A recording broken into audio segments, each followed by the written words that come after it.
interessante, não sei, foi minha impressão, não sei se eu vou falar da forma que ele competiu aí. Tem adversários e adversários em provas, né? A gente está falando muito de competição, é o que a gente mais acompanha dele, né? Então, a gente sabe que teve momentos, né?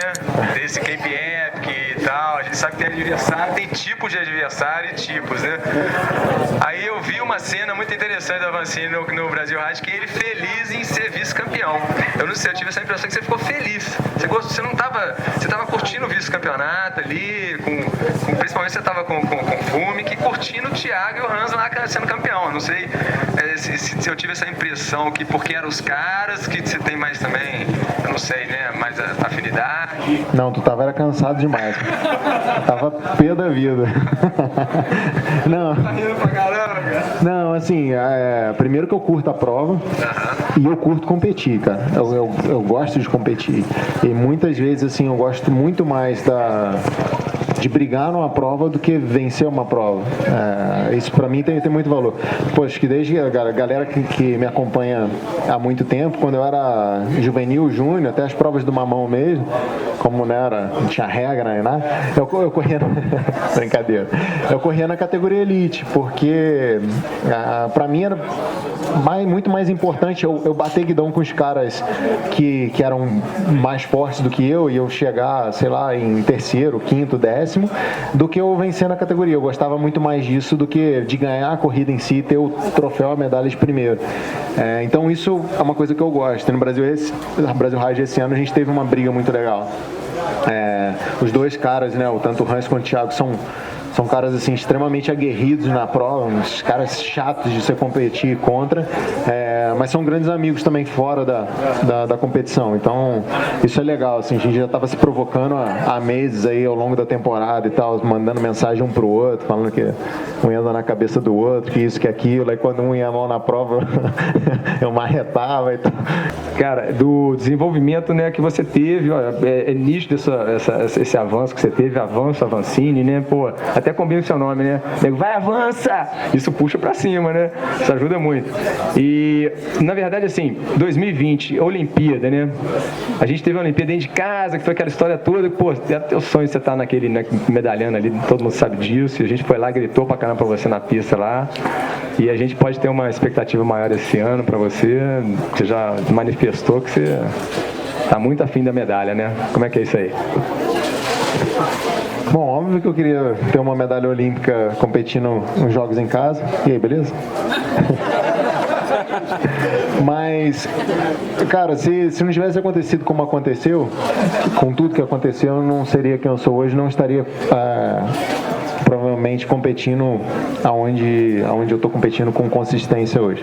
Então sou grato, cara, a tudo que rolou envolvendo o ano olímpico e antes, lesão pós-jogos, enfim. Acho que tudo isso foi talvez o grande marco assim da minha carreira, que talvez tenha virado a chave para que eu amadurecesse, crescesse como atleta. E, enfim, quando todo mundo fala, né, de Olimpíadas e tudo mais, todo o meu planejamento, cara, acho que eu nunca planejei uma corrida tão bem.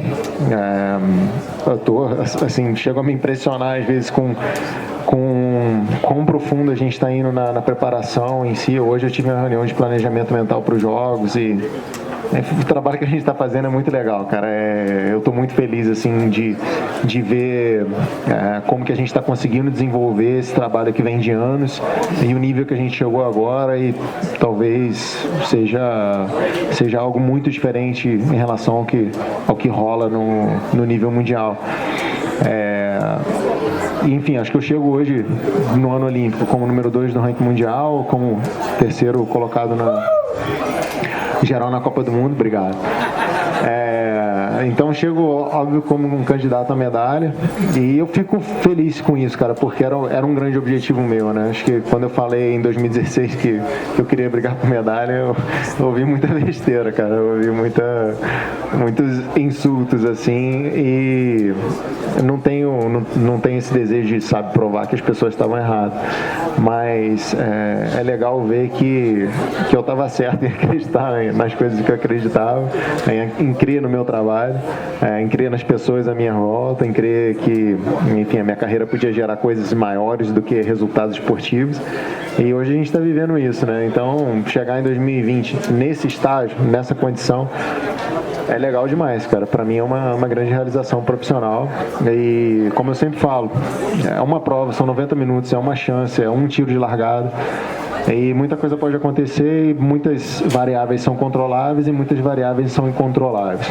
Então eu não largo com essa coisa bitolada de que eu tenho que ganhar uma medalha olímpica para mudar o meu esporte, enfim, para mudar o mundo à minha volta. E não é bem assim. Acho que tudo que eu vim conquistando ao longo desses anos agora, cara, deixou muito claro para mim que óbvio que seria ótimo, seria excelente, seria um grande boost para o esporte no Brasil, seria uma grande realização para mim, uma satisfação enorme para a nossa comunidade da bike, mas não é o único caminho para desenvolver o mountain bike no país, para desenvolver a cultura da bike. Então eu não fico também com essa coisa extrema na minha cabeça que às vezes outros atletas de outras modalidades olímpicas têm uma carga muito maior em relação aos Jogos por ter os Jogos Olímpicos como uma única oportunidade, como uma única grande oportunidade. Poxa, eu tenho vários caminhos aí para conseguir exposição, para conseguir compartilhar boas mensagens com as pessoas. Então, ano que vem tem QP Epic antes, tem Copa do Mundo antes, tem Mundial antes, tudo voltado para chegar o melhor possível nos Jogos Olímpicos, mas eu tenho outros passos aí antes dos Jogos Olímpicos. Com certeza está no topo da lista, é onde a gente está concentrando toda a preparação específica de tipos de contração, temperatura, suplementação, tudo voltado para as condições de Tóquio, mas eu vou competir bem em outras provas também em 2020 antes, e é assim que a gente está encarando a temporada aí. Você falou uma coisa aí que eu achei muito legal, você fazer essa leitura da prova. Aí você faz a leitura da prova, você tá andando na liderança, querendo ganhar entre os 3 primeiros, né? Essa reação que eu tô querendo saber como você coloca isso, né? Fala assim, pô, tem mais 3 voltas. Pô, né? Tô morto, vou, não vou, como é que fica? E você tava na frente ali, tava aguentando pau com os caras. E tem prova que, né, a gente corre o XCL falando, não dá mais, né? Pô, a perna não tá acompanhando mais. A gente que é amador, né? Não muda não. Não muda não, é isso que eu queria saber. Aí você vai levando ali no seu limite, né? É extremo mesmo, bom, né? Você vai no limite extremo, né? Boa, cara. Boa. Você espreme o corpo. Realmente, o que eu consigo fazer em uma competição, eu não consigo fazer em nenhum treinamento, cara. É muito fora o esforço do padrão, assim, normal, né? O que muita gente acha, cara, que quando você está liderando ali e tal, assim, você se alimenta de emoção.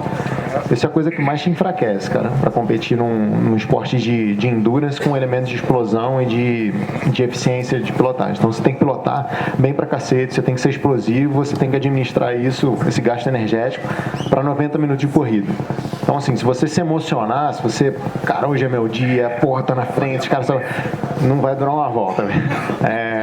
Então, você se manter com um controle emocional, com um autocontrole, nessas situações que são variáveis, é que é a grande dificuldade. E são nesses momentos que chegam certas dúvidas, assim. Esse ano teve... talvez tenha sido até essa prova aqui. Em Andorra, eu acabei, na etapa de Andorra, no cross country, eu larguei, eu queria fazer a primeira descida na frente. Eu estava descendo muito bem na pista de Andorra, e aí eu acabei abrindo um gap gigantesco na metade da primeira volta. E aí quando eu vi, eu estava liderando uma Copa do Mundo com 15 segundos de frente. E isso, cara, não acontece na Copa do Mundo nesses dias de hoje. Ninguém anda nesse nível acima, assim, para colocar um gap de 15 segundos na primeira volta.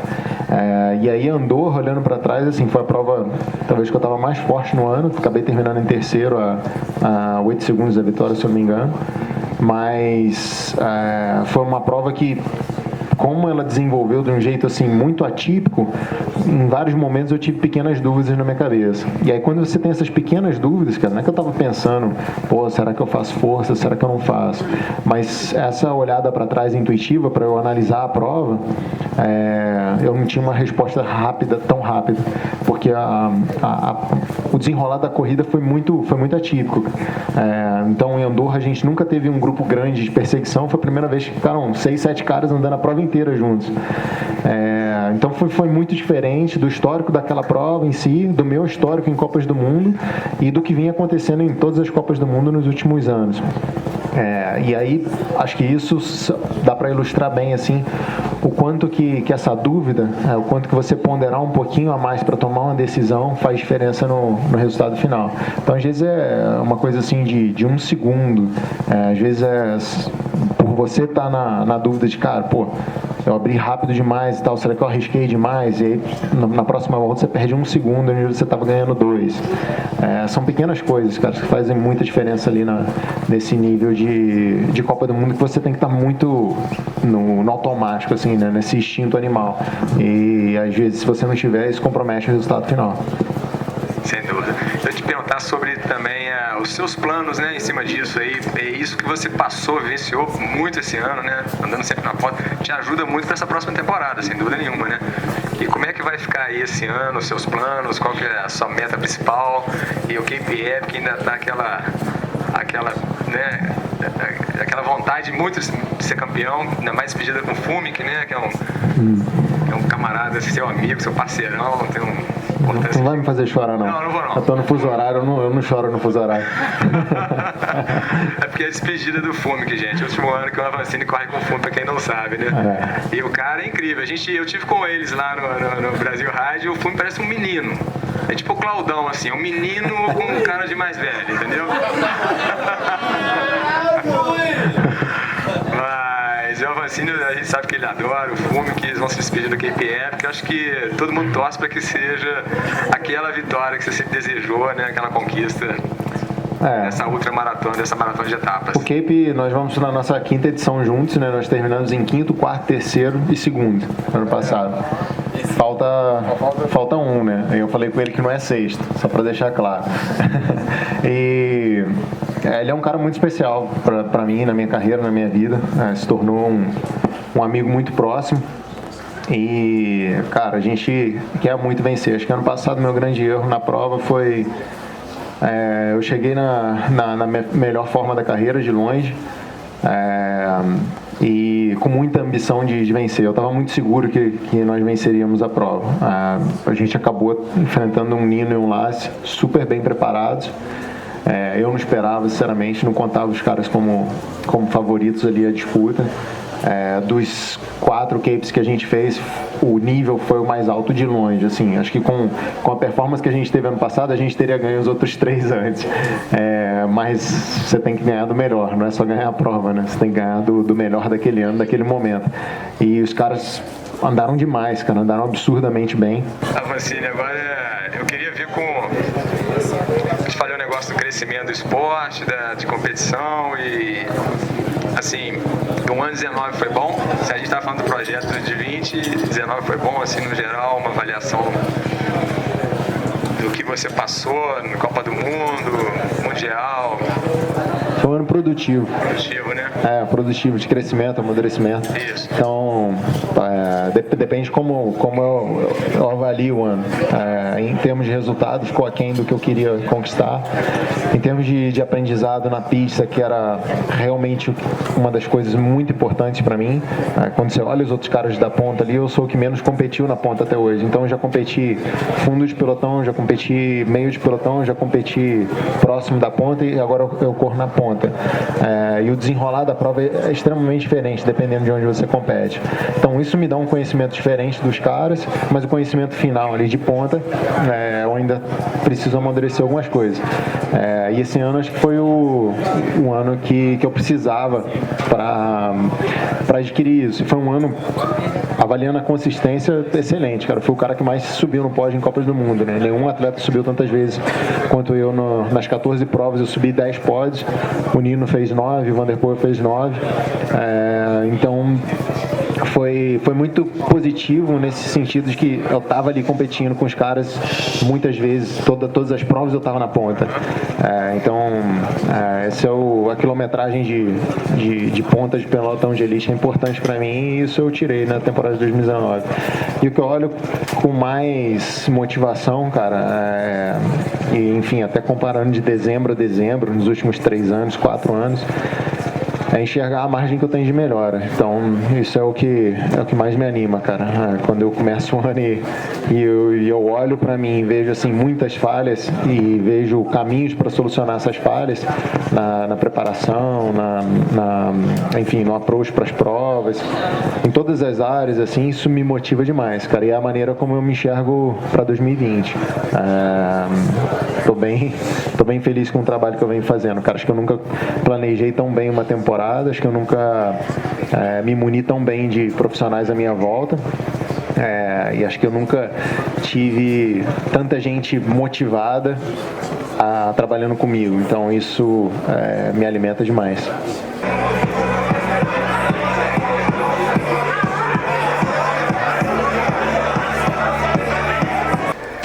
Acho que você ter falado essa frase, fazer o esporte crescer.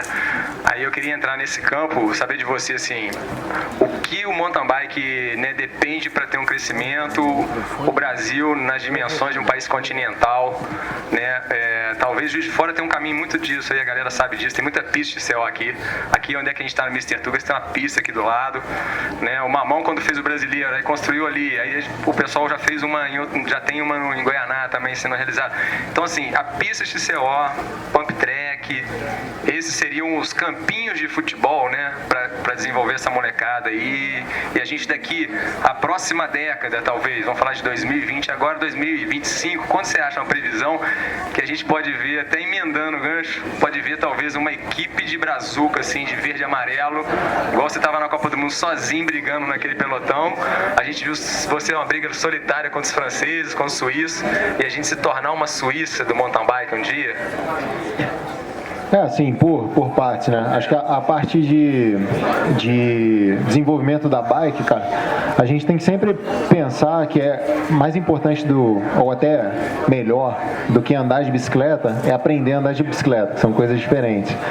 Então, nós termos aonde praticar o esporte é super importante e ajuda muito no crescimento, no desenvolvimento da galera.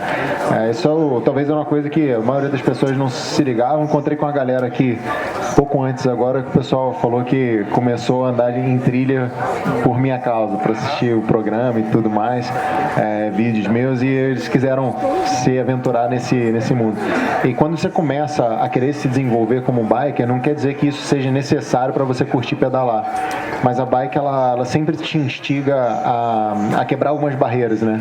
Então eu como atleta profissional eu ainda me encontro muito nesse processo, cara. Eu fico buscando ainda e não é difícil eu achar aonde eu preciso melhorar em cima da bike. Isso é talvez o que mais me alimenta, assim, de querer continuar fazendo isso, né?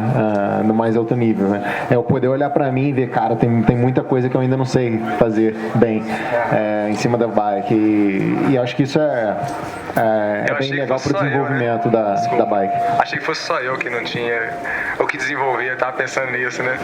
Na escola... Todo mundo pensa assim, né? A bike é a escola eterna. É a escola eterna.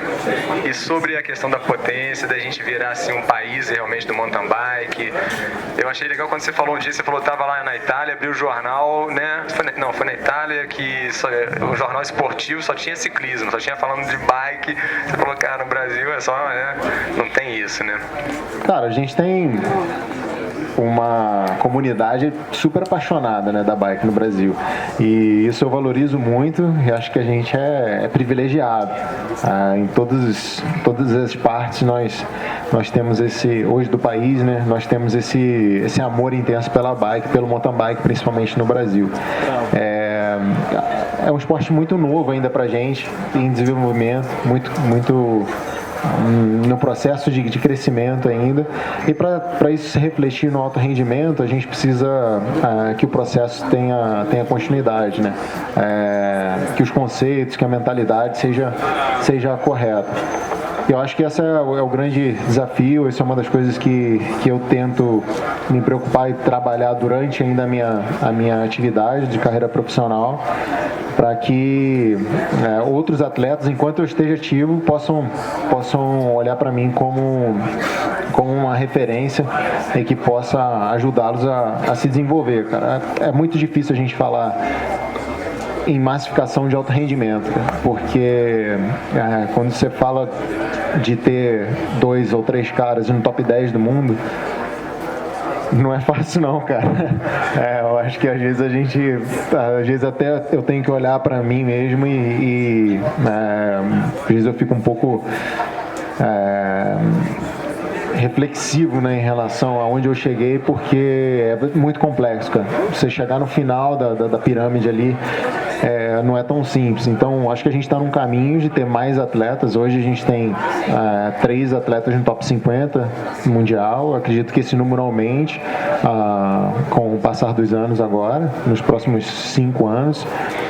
Mas para a gente pensar em massificar o alto rendimento, que é você colocar como hoje os suíços têm 4 no top 15, os franceses acho que 5 no top 15, isso é um pouco mais difícil, cara. Depende muito do talento individual, além do desenvolvimento coletivo do esporte. Avancini, falando aqui hoje teria seu programa Vida de Biker, né? A galera... Teria não, acabar 9h30, 9h25 tá acabando. Tá acabando, tem o programa, né? E é muito legal a gente ver a sua rotina, né, nesse programa, né? E eu acho que isso aí inspira muitas pessoas, muitos atletas. E inspira até atleta da elite, se você não sabe.